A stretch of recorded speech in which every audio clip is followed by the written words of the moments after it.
Next thing, real quick, because we're not going to make this long and drawn out. Just in an answer to what we were teaching last week concerning touching on interracial marriages. I want to make this clear. All right?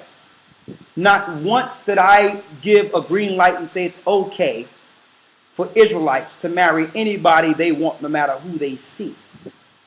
That wasn't the point. That wasn't even the topic of discussion. Why?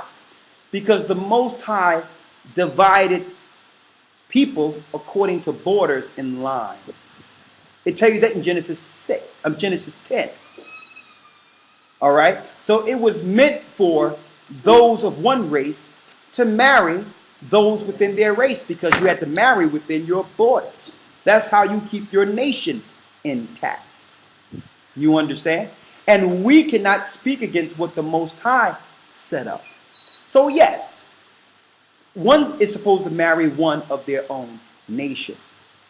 But I think people are getting confused with what we're teaching and what the Bible is saying.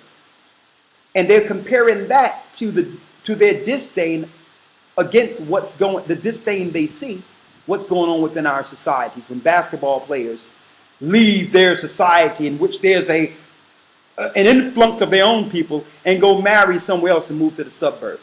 Well, that's a personal pet peeve you have against someone that's operating in ignorance. All right? So there's a difference between someone who knows they're Israel and a basketball player that have no idea what he's doing because he's just caught up in the system. All right? So I'm not going to teach to try to against this guy in ignorance because he's in ignorance. That ain't how you teach the Bible. I'm just making that clear. So yes, according to the Bible, you're supposed to operate within your own race. According to the Bible, there's no gray area on that. That's just the way it is. All right? So there's no green light for an Israelite to say, oh, I can go get anybody I want. No, you know better because you understand. But you have to understand this, that if someone is already dealing with someone of another race and they come into the truth, that's the point I was talking. We're not to look down on that or try to separate that or anything. We are to accept them as brothers in Christ, sisters in Christ, regardless of their relationship. Let the Most High work that out because we don't know who they are according to genealogies.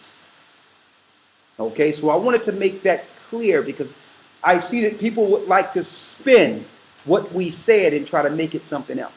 We cannot undo the fact that the Most High separated nations according to bounds. But again, Israel is scattered throughout the four corners of the earth. And a lot of people who you might think is someone else, based on outward appearance, could be Israel. All right? I want to make that clear. But that's not giving a green light to say, well, that person might be Israel, so let me go, even though there's a whole society, a whole neighborhood of my people right there. well, this person here might be Israel. So no, we're not saying that you are to leave your own people and just go someplace else. Everyone should be with their own race. There's nothing wrong with that. But we should love each other regardless of race and operate for preparation for the kingdom, be it Jew or Gentile. All right, so I hope I made that crystal clear. We're only going to be able to take questions for 5 minutes today because I'm behind the time. And we'll be able to answer questions, more questions next week, okay?